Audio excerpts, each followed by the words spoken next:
This is Gotham TV Podcast, episode 93, about Gotham, Mad City, season 3, episode 14, The Gentle Art of Making Enemies.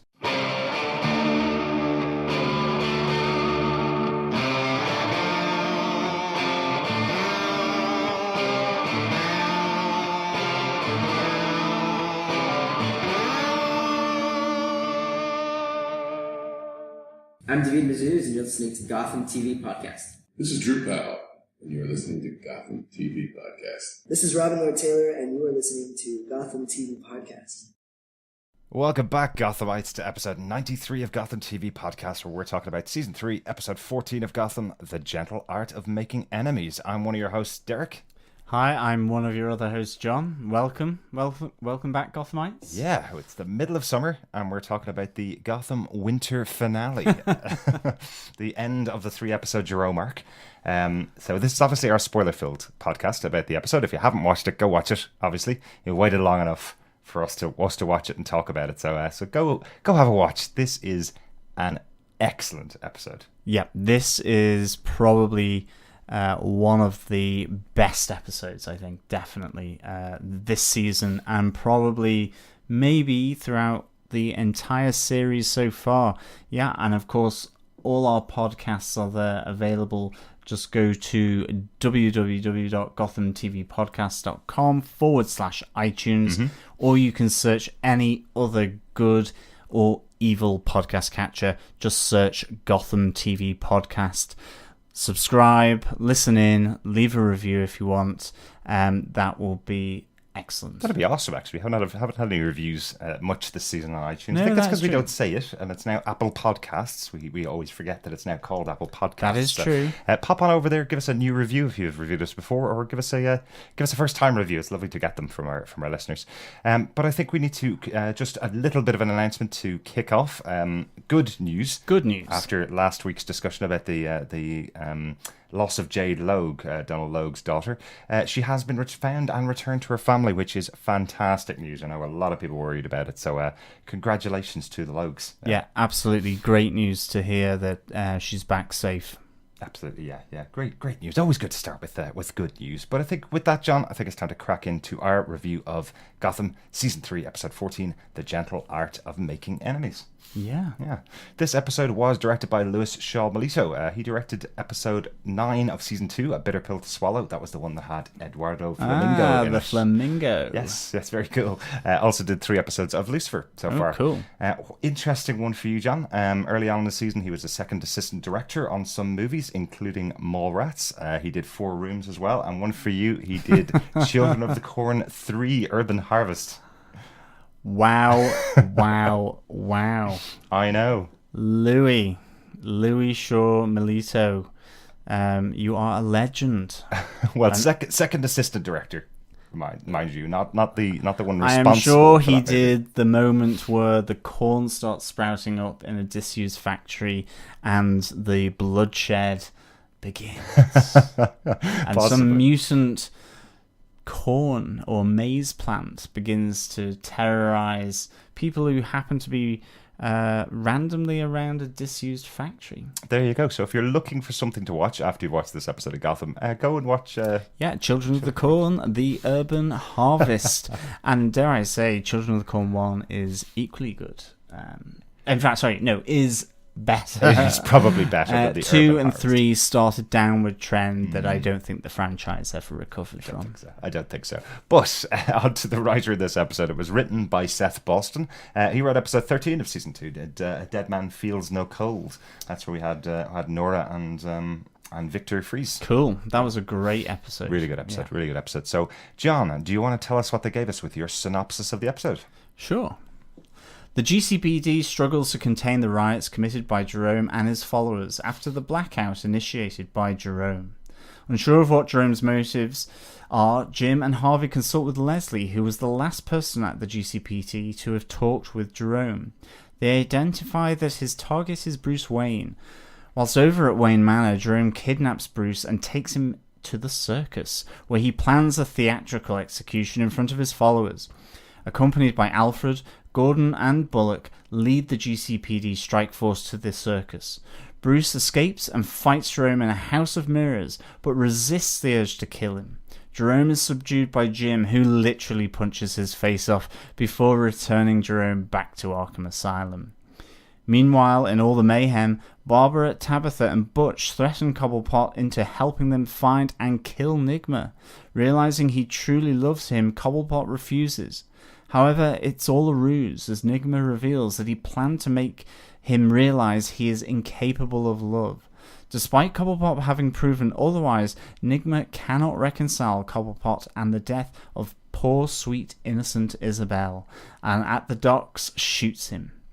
With order restored to the city of Gotham, the Court of Owls begin to enact a new scheme.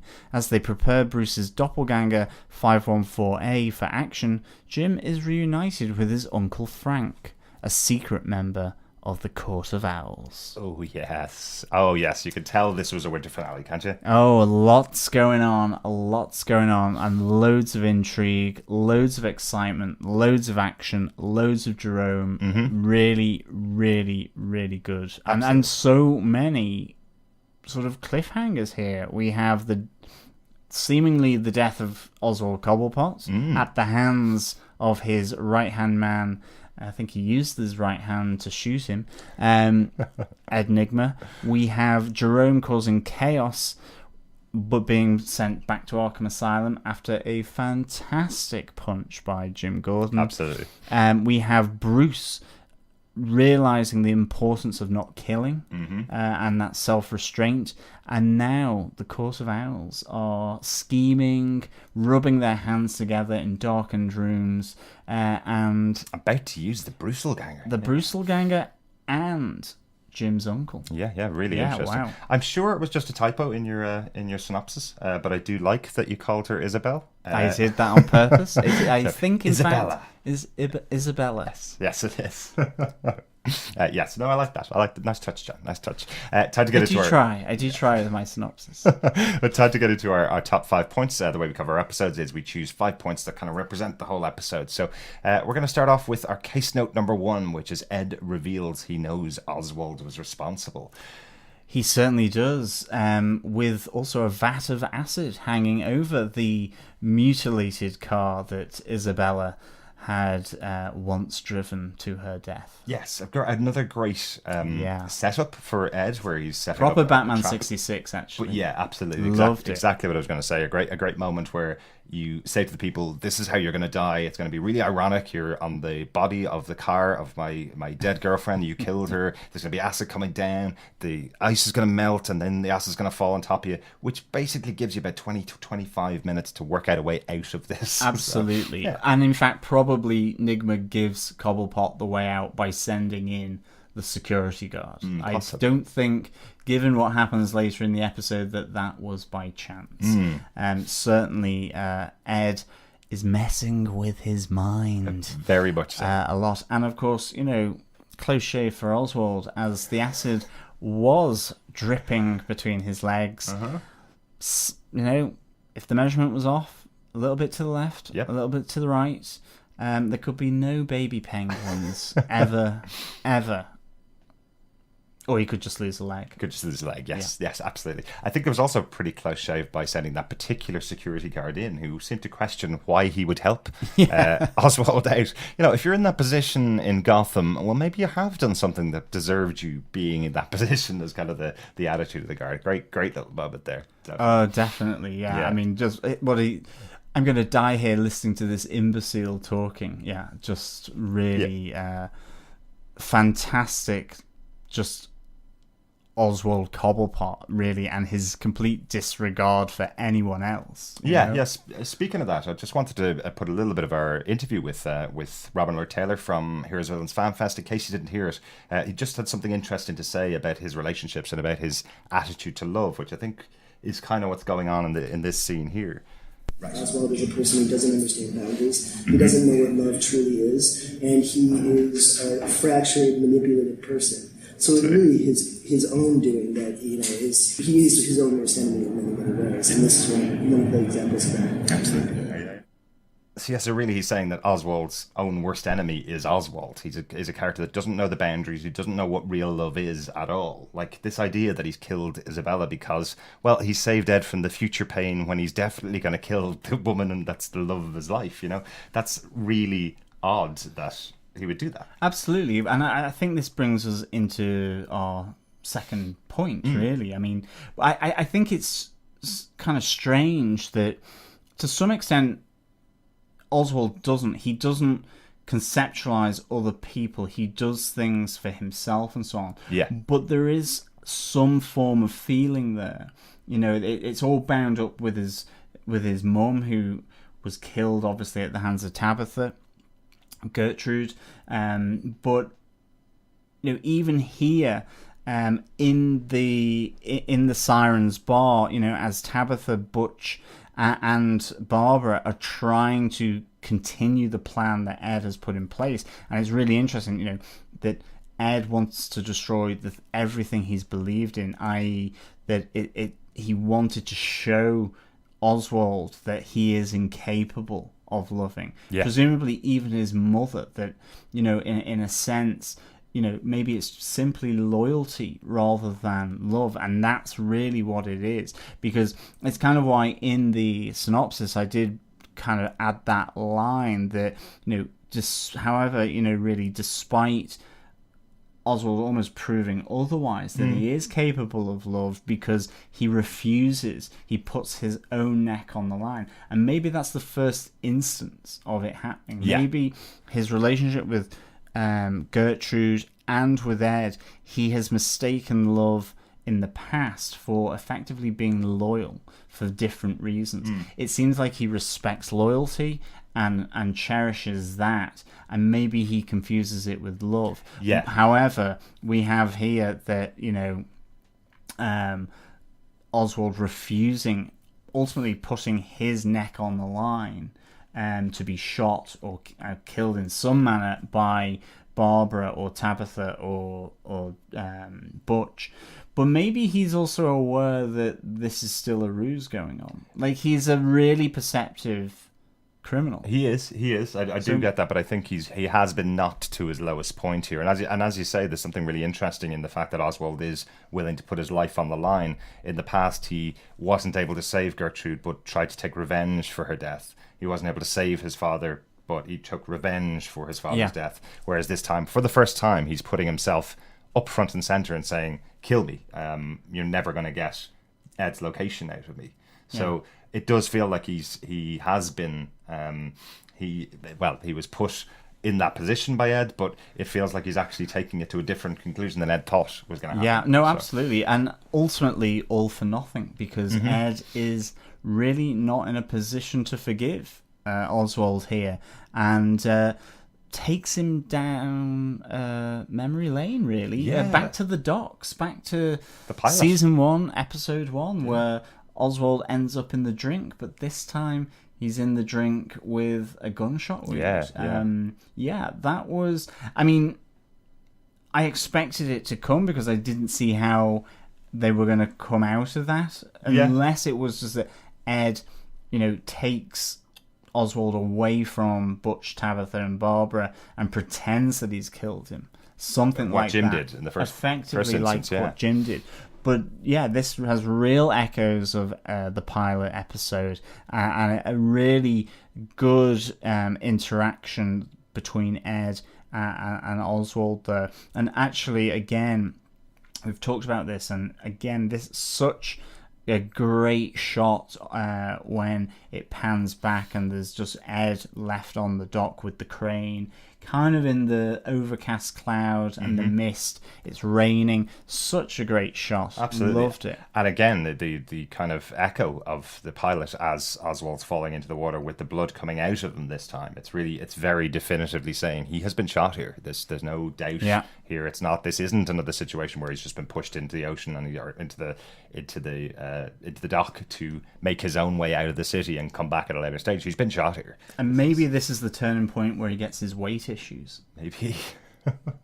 Maybe. Everybody... A long period of rehabilitation from the gunshot wound means he's very stationary, but he's eating a lot to get his strength. Perhaps, and also trying to get over a lost love. That can be a time when you turn to food. He hits the box of chocolates. Maybe. Exactly.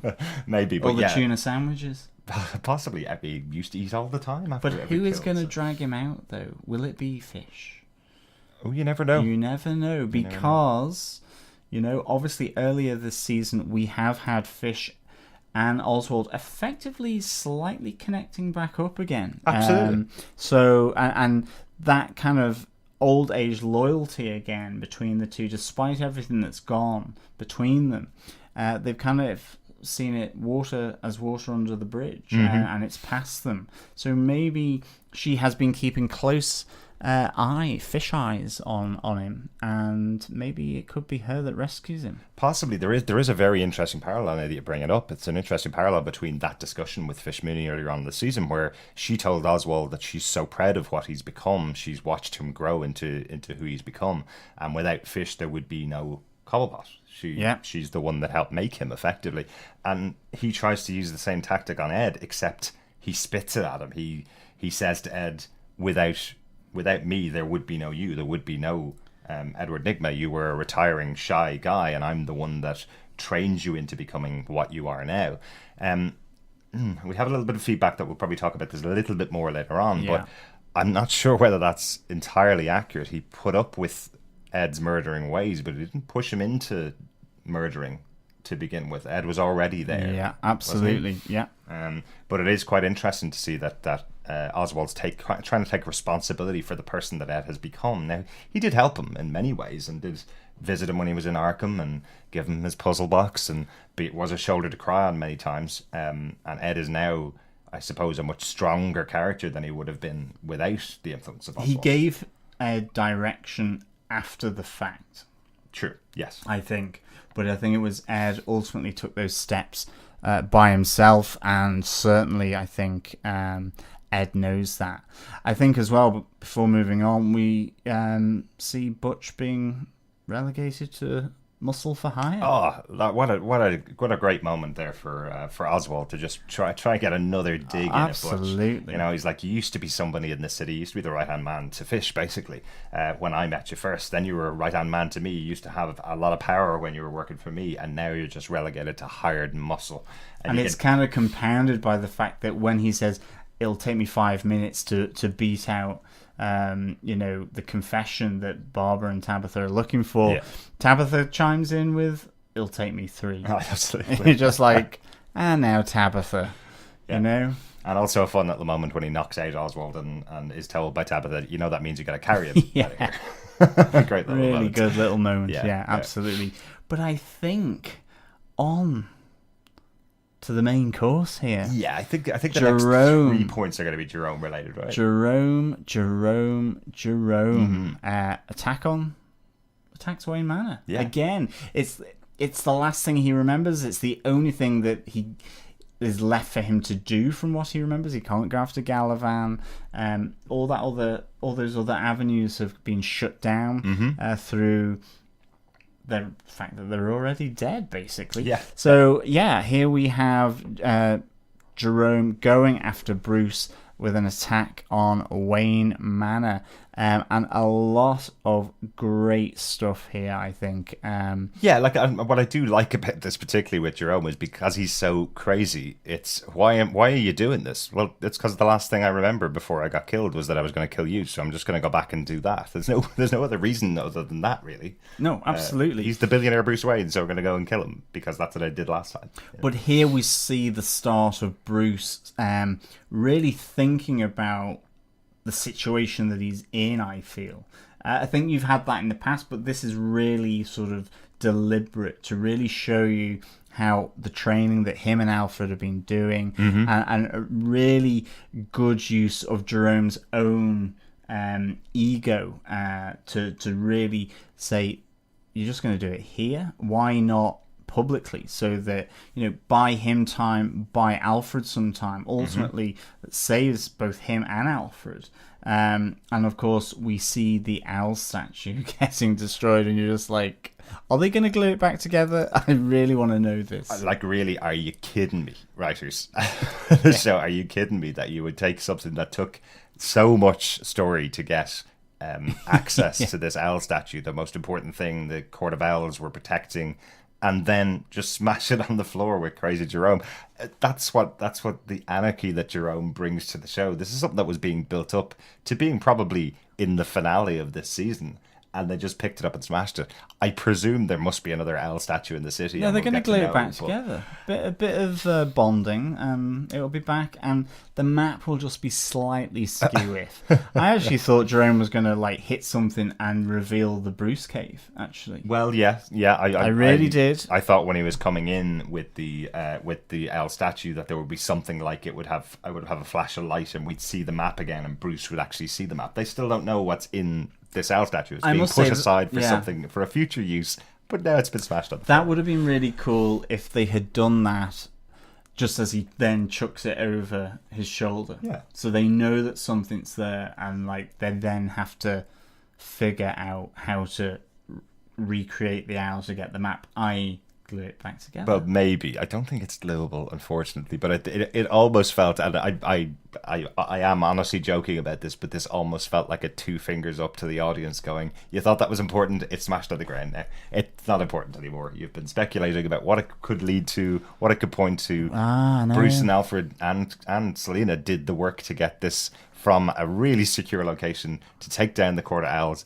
and now it's gone. In one moment with Jerome, it was like Bruce and sorry, Selena's love, it's gone. Smashed into a million pieces. Oh, yes. Sorry, didn't mean to laugh.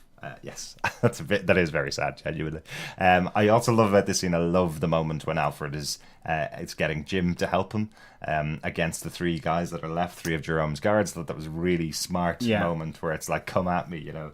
What are you doing over there with the crowbar in the corner on the right, and you in the middle? What are you doing with your gun? And you at the back? What are you doing? You know, really good moment. Who are you talking to? And he comes out unscathed as well. In fact, he gets the knife in. That's right. I loved how Sean Pertwee does that as well, because like you could imagine where it would just slide in and the guy would fall to the ground, but he grabs him. You really get a sense of Alfred's anger as to what's just happened and his concern for Bruce, and he takes it out on this guy after he's kind of punctured him with his own knife. Yeah. But kind of grabs him, shakes him, may even punch him, but then just flings him back against the chair. Like, it's almost like overkill, but it's just, it represents the anger, frustration, concern that it has built up inside Alfred for Bruce. So, really good. The guy with the machine gun was useless. I mean, talk about just sort of a very weak kind of spray, and then it jams. It seemed like he was at the Stormtrooper school of targeting, really, wasn't it? Big time. Yeah, terrible. Like he's aiming the gun at Jim, who's just hidden behind a couch, isn't he? It's just he just keeps firing the gun until it's out, basically. Not great. But yes, on to case point 4. It's the move onto the Boardwalk Circus. This is something right out of the Batman animated cartoons, which were fantastic. These were not kids' cartoons. These were really good cartoons, but it really did feel like the Joker has got his circus. Big time. I love how they piece it together, that he's there. It's there's 3 locations that have been taken over in Gotham, and they go, well, Jerome came for the circus, so that's obviously where he's gone. Absolutely right, of course. But some of the attractions that are there are fantastic. The citizens of Gotham's being used in Whack-A-Mole, where their heads are popping up and someone's using a genuine hammer to crush their heads. Like, absolutely crazy. The dunk tank with the businessman sitting with his briefcase in hand. If he gets dunked, there's piranha inside the dunk tank. Like, how they set that up in 20 minutes. The coconut stall as well, except it's your head that has balls being chucked at it. A guy is the target for the BB gun. Mm-hmm. There's the it's not a circus I'd like to go to. Not really, to be honest. not really. No, I loved just the little touches in the background of some of the scenes. You still saw some of the citizens of Gotham spinning out of control on some of the rides, screaming their hearts out because they're terrified, not because of the usual "I'm scared." It's because they feel like they're going to get killed, and probably that actually happened to me at the Goose Fair in Oxford. Oh, really? Yeah. It's a fair that's held every September. Broad Street is closed down. There's all these fairground attractions. I was on the teacups, Okay. Me and one of my college friends were on there. The guy started it going, kind of indicated you wanted it to go faster, and we were like, yeah, did that, and then walked off for 10 minutes. Yeah, by the end of it, we were screaming, lying down in this ornate teacup, trying not to throw up, and my God. trying to get as close to the ground as possible, and then coming up gradually to try and effectively shout help, would someone turn this off, because he went to go and get a hot dog. Was his name Jerome? He could well have been, but yes, is- I have never been on a spinning teacup ever since. But there is nothing more British than a teacup ride spinning out of control. Though, is it? That's brilliant. Yes, luckily the fruit scone was there to catch my landing. I like it. But yes, possibly that's your visit to Jerome's House Could of well Horrors. have been. Yeah. But one of the other things I loved about the scene was his moment, Jerome's moment with Bruce, where he's telling him about how he controls people. Effectively, he controls them by not giving them any plan. He controls them by just giving them an excuse to do what they want to do. You know, if you have a screaming baby and you don't want to deal with it, kill it, is Jerome's idea. Absolutely abhorrent, but this is Jerome. Yeah. It really did remind me of the kind of anarchy plan of Joker in The Dark Knight, where he's saying that the city just needs anarchy. It just needs to throw in a little match and the whole place will explode. Yeah.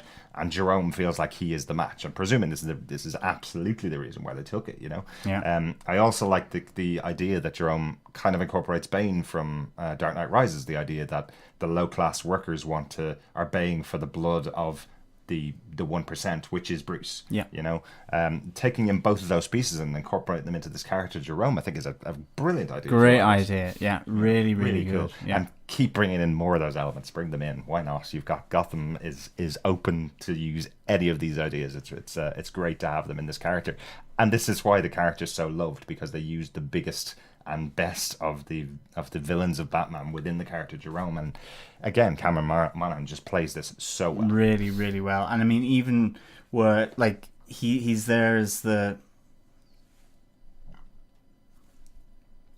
and even there where he's yes, and even where he's the ringmaster and he's trying to do his plan, and one of his followers, the cowboy, is just. He's going with it. He's loving it. He's like going, yeah, we can just all be crazy here. And maybe he actually was crazy. He's just kind of blooping away and Jerome just shoots him. Yeah.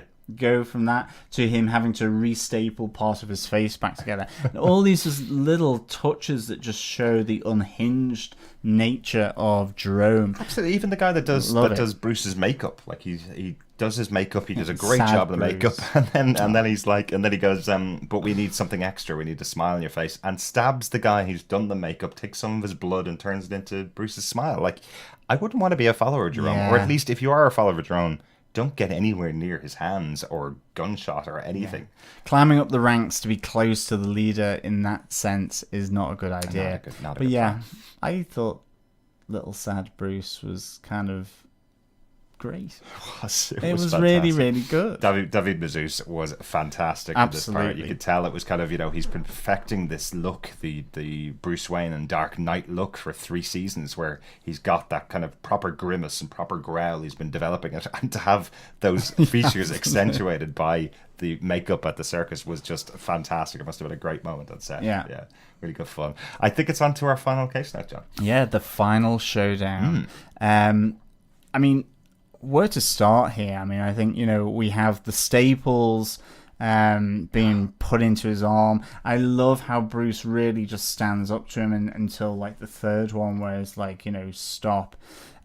We have, the cannon being trained on Bruce, and he's using those staples then, Holy bat staples. Absolutely. Aware of his surroundings, what he can do to try and escape, to keep him alive.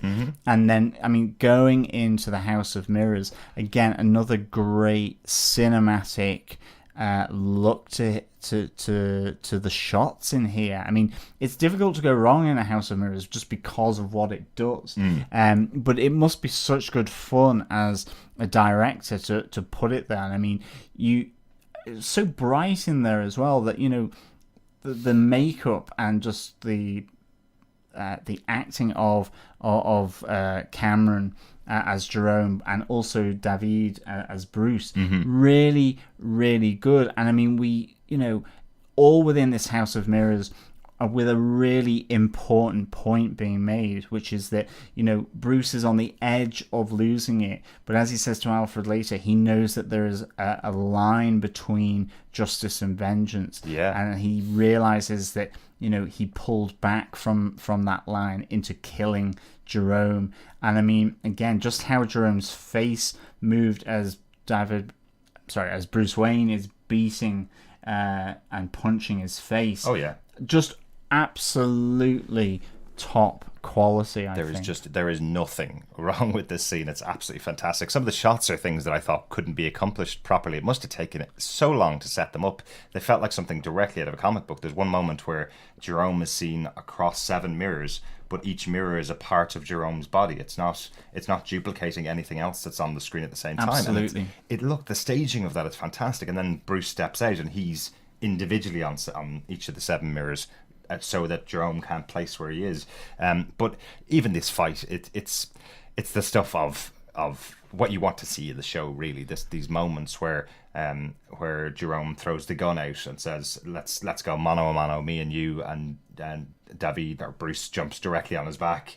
And then Jerome has his moment of, why did you do that? What kind of hero comes up and jumps on the back of a guy, As he's also slid his knife down to take the advantage as well. Exactly. Yeah. But just a really, really well put together scene. And again, as you say, Bruce seeing himself in the mirror holding up a piece of glass when he's going to stab Jerome and realizing, I can't kill him. Definitely. Or else I am him. And of course, then you have just the really hilarious moment where the cannon does go off. All the nails, the drills, the saws that have been put into the knives and forks to take out Bruce have somehow done a lovely sculpture, and even seem to have embedded in part of the piece of wood that was holding Bruce from behind. It's like defied gravity. It is brilliant. It is so Batman 66 in the middle of all of this kind of Dark Knight aspect and real proper meaty story for the character of Bruce Wayne. I loved it. Oh yeah, it was hilarious. I was expecting some cartoon sound effects when the cannon went off of the pow. Yeah, just exactly, or just of the forks, banging in place. Exactly. I just was expecting something like that. It was fabulous though. Really, it did make me smile. I think I was smiling the whole way through that scene. Some of it because of how great it is to see comic book moments on the TV show again, big time, and others because each of these actors was just playing a great part. And then it leads into the attack from Alfred and Jim and Harvey Bullock coming to the rescue again. Have we mentioned in the last couple of weeks about Strike Force? Strike Force seemed to have come back in a big way in the GCPD. Well, it needs to. But they were all killed, except for one member of Strike Force in Season 2. There was one member left. But I think... Did they keep recruiting them? They just disappeared in the background. Yeah, I suspect so. But they still haven't turned up. The reason why they've been mentioned twice is Strike Force on their way? Yeah, they're coming soon. We'll have to take it ourselves. Was kind of Jim and Harvey in this episode again. I think they're just using that instead of SWAT kind of thing, probably. Really. And I think, it would make sense for Strike Force to still be around. In fact, they're needed more than ever. They are. Yes, they are. But yeah, we do have the fantastic moment mentioned in your synopsis where Jim takes the guy's face off with a punch. A nice compliment. It's not our Bullockism of the week, but a nice compliment from Harvey later on to Jim, saying, "How many guys can say that? You punched a guy's face off." Fantastic moment, and yes, the reuniting of Alfred and Bruce at the end of the scene, because effectively the reason why Bruce was going to kill Jerome was because he thought Bruce was dead. He thought Alfred was dead. Yeah. Excuse me. So that's the whole reason why they have this big reunion. The whole reason why Bruce was going to step over that line was because he thought he'd lost Alfred. Yeah. So it's a lovely moment to have the two of them, and continues into the end of the episode as Alfred starts to set up the rules for Batman now. Yeah. He says, you've been in training. What's it for? Bruce kind of goes, I don't really know. And Alfred goes, well, there is a stage now we're at. I can now train you to do something, but there needs to be rules. We need to lay out what the ground rules are for us and what we're going to be doing with these in the future. Big time, yeah. Big Batman moments here. Definitely. Yeah, you're really, really cool. So that is our top 5 points, but there is some moments at the end. Now, because it's a finale, we're going to bend our rules a little bit and just talk about those 2 extra moments, which are both related to the Court of Owls. Number 1, the Brussels Ganger was going to be deployed. So we now find out that the reason why 514A, the Bruce Doppelganger, or Brussels Ganger, as we like to call him, we now know why he was taken by the Court of Owls. They were saying that if Jerome's plan had succeeded and the city went into chaos, and potentially Bruce had been killed, they would have deployed the Doppelganger in his place to take over the continuity, I suppose, of Wayne Enterprises, which is really interesting. But so what is he going to do now? Yeah, they still have Are they still going to deploy him? And will it be dependent upon Uncle Frank's showing up at Jim? Obviously, at Jim, that's a new bar. At Jim's apartment. I love the fact that Jim's automatic reflex now when the door, there's someone at the door or there's a knock at the door, is that he takes out his gun. Yes, Gotham already is screwed, really, in that sense. But I guess if you're Jim Gordon at this stage, most people, if they want to come over and visit, they call in advance, right? He should be in Arkham, I think, to protect his own safety. Possibly. But yeah, I mean, Uncle Frank here is a member of the Court of Owls and is saying he will, whatever is about to be enacted by the court is dependent on this interaction now between Frank and Jim, and that Jim buys into it. Are they trying to recruit him to the Court of Owls? Or maybe they did with his father, and his father's death is connected to that. Possible, yeah. Absolutely. I want to know more about that, definitely. There's a lot of intrigue here for the next episode. Like right the way back from Falcone in the pilot episode saying to Jim that his father and himself are very connected, that they knew each other. Yeah. Now kind of bringing that in potentially into the Court of Owls is really cool. Really, really intrigued to see that. But that's top 5 points for the episode. Yeah. John, what did you think of the episode overall, or should we go to Bullockism first? Bullockism, and then, yeah. Bullockism. There is only one candidate for Bullockism. That we really loved the moment when Jim is trying to work out where Jerome is. He kind of goes, we need to find him. What does Jerome want? And Harvey goes, I don't know, a puppy? I didn't talk to him. Nice little moment of Harvey. He's supposed to be the chief of police here. He's supposed to be the head of the department, of the police department in New York, or in Gotham, excuse me. But he just has no idea where Jim's going with this train of questioning. So love the moment. But I want to reserve, because I haven't done it a couple of times, I've called out my favourite line from the episode. Can I do that one? Yeah, absolutely. Favourite line from the episode has to go to Leslie Tompkins. I couldn't stop laughing. I watched the episode twice and I couldn't stop laughing each time she said it, where she's talking back on the conversation with Jerome and says, well, I told him that you murdered Mario on our wedding night. You shot him in the head. It seems to be something, he laughed. It seems to be something that you guys have in common.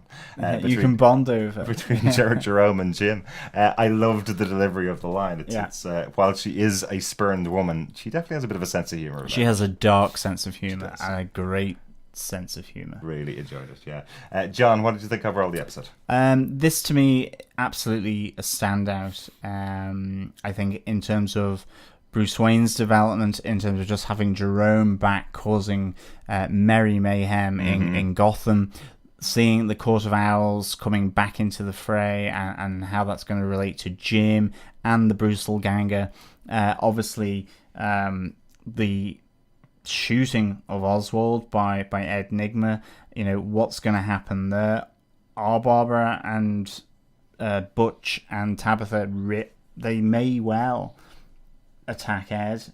Who's going to save Oswald? Will it be Fish?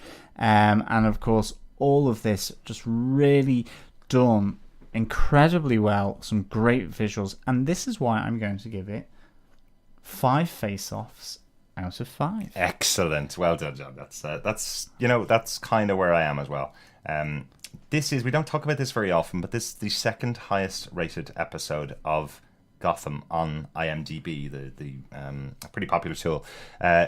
This is one that I think is what the fans want to see. I hope they don't just take this and use this template for every future episode. But when you're firing all cylinders in Gotham, this is the kind of episode you get. Definitely. I think the episode that's just below it is Penguin's Umbrella from season 1, episode 7, which was the turning point of the show. That's the one when all the people that had come on board wanted to see basically a Christopher Nolan movie every week. Once they jumped off and it was left with the people that were enjoying the show and the characters, Penguin's Umbrella is the one that changed the show into the show that it's become now. Yeah. And this is another turning point for the show, I feel. Is that there is Definitely. It's cinematic. It's certainly bloody. Mm-hmm. It keeps the fun. Yes. I think always Gotham episodes, when they are ensemble pieces, if you think here, we've got loads of really big storylines here, all taking place from Oswald to Enigma and Babs, Tabs and Butch. We have Alfred and Bruce and their development, Bruce and Jerome kicking off, as well as then the Court of Owls rearing their big bright eyes and going to wit to woo. Like yes. All of it, it's cinematic. It has a sense of fun. It's poignant. It's intriguing. As I say, that last conversation between Bruce and Alfred is really good stuff. Absolutely. Really good stuff. Yeah.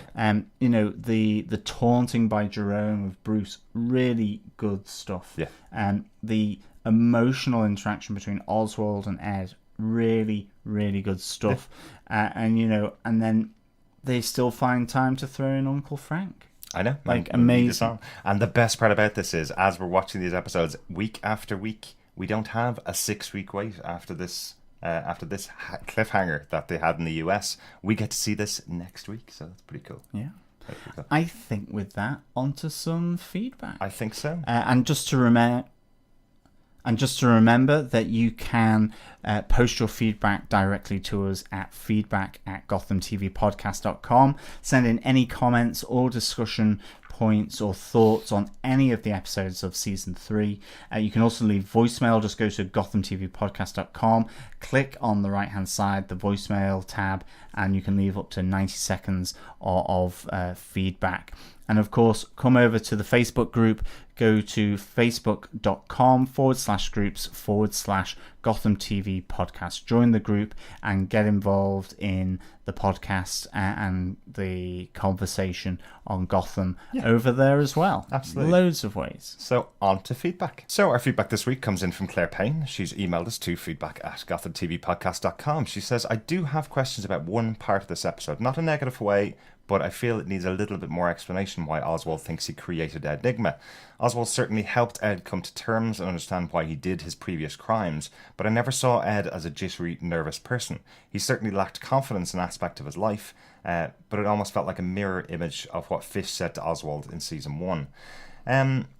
Yeah, I agree with you, Claire. This is more. It feels like another strikeout from Oswald in a way to save himself. Almost. Absolutely. Desperate man, desperate situation, desperate measures. Yeah, and again, Oswald doesn't have very many friends. He doesn't have very many people that went through what he's gone through, which is murdering someone and being sent off to the other side. We haven't done that. No, exactly. But I think he sees a kindred spirit in somebody that's willing to kill to get their way ahead, and he feels like because he was there at the creation or the early part of Ed's career as a killer, that he feels like he's kind of guided him in ways, maybe. Yeah, definitely. I think it is. I think it feels like and Ed definitely knows that Oswald is not the reason for Enigma as he transformed. Ed did it on his own, but Oswald has been there along the way. Oswald may think he's been helping him, and in some ways maybe he has. Certainly in this season, in terms of him being his right-hand man in the mayoral race and all that, and trusting in Ed, then maybe it's helped Ed's confidence to be more, because Ed has become more robust, more confident as it goes through. Now, I know they did have that conversation, as far as I remember. There was that moment of why not just go with it kind of thing, why you're struggling against your real personality, which is the guidance that Oswald gave him. Why not go with it, effectively? Yeah. So without Oswald, possibly we wouldn't have this version of Ed Nigma, the person that is confident enough. This is really weird to talk about a guy who's confident enough to kill anybody in his way. But yeah, without that guidance from Oswald, it's potentially that Ed would have gone crazy. I think thematically it's the fact that, you know, we accept in moments of uncertainty for Ed, we don't see the two alter egos within the mirror like we used to do. Absolutely. It was only with Isabella coming back up that all of a sudden that was a possibility, and even that was flipped with it being Chris Kringle showing up in the mirror. So I think that thematically shows the sort of the journey that Ed has gone, and that he's comfortable. He's not having to have this inner conflict or dialogue with his two personalities. He can actually now go between the two of them to suit his purpose. Absolutely. Claire goes on to say, putting my uncertainty to one side, the actual scene back at the pier with Ed and Oz was superb. Oswald begging for his life, and Ed now knows that Oswald loves him, and not selfish, greedy way, but his devotion to Ed is true. I thought it was incredibly sad when Ed insisted that he didn't love Oswald, but with Isabella being introduced and then taken away from Ed by Oswald, this would be the outcome. I'm stunned Ed shot Oswald in the stomach, then pushes him into a watery grave, but we all know penguins thrive in deep waters. Yes, nice. I don't think there's any doubt that Oswald's coming back, but yeah, it was a great moment. It's nice, you know, even though the character is going to be coming back, it's nice to have this real proper break between Ed and Oswald. There's no repairing this situation. Absolutely. Claire goes on to say, one of my favourite scenes is between Barbara and Oswald. His realisation that he underestimated Barbara is brilliant. The scene is played brilliantly by Erin and Robin. It's not over the top. It's a calm discussion and almost seductive in a way. Barbara drapes herself around Oswald's shoulders and confirms what her intentions are and how Ed fits into her plans. Bravo, loved it. Absolutely great little scene in there. Bruce and Alfred showed what an incredible alliance they are together, with Jerome showing up at the Manor and destroying the Crystal Owl. Bruce's clever ploy to Jerome in why would he kill him in private make it much more public with some drama and flair. Absolutely. And Alfred in his own right was superb in calling out to a hiding Jim in the wings exactly where everyone is in the room. Incredibly cool and showing more of his 00 Alfred SAS skills. Definitely. Yeah. Really good scenes. Claire, it says that Jerome definitely didn't disappoint, and neither did his stapled face. Fabulous. The fairground that he took Bruce to was an intriguing flare of games of torture. I did close my eyes when Bruce picked the staples out of his arm to pick his handcuffs.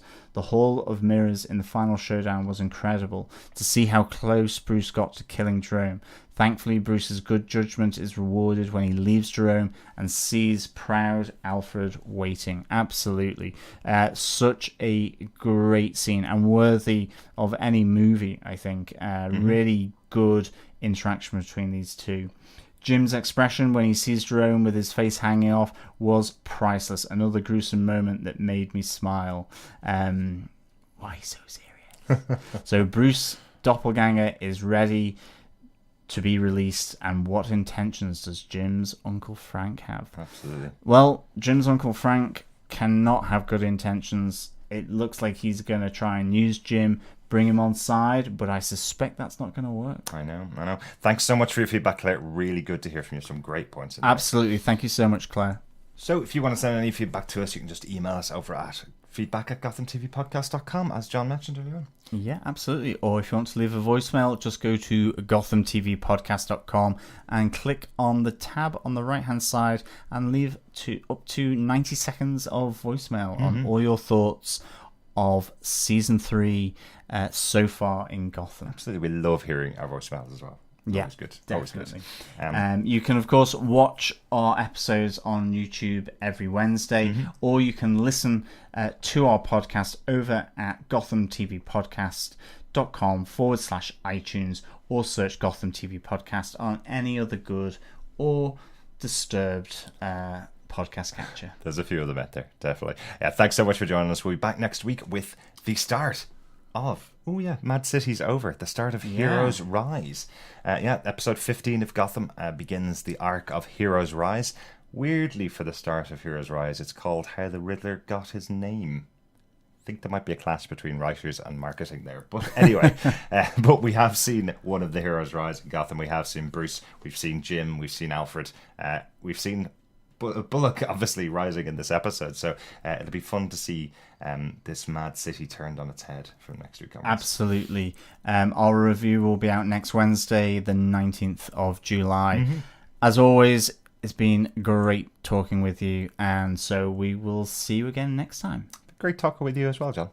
Great talking to you as well. I meant the listeners, not you. But I also mean you as well. Thanks. And thanks, Gothamites, for joining us. We'll talk to you again next week. Yeah. See you. Looking forward to it. Bye.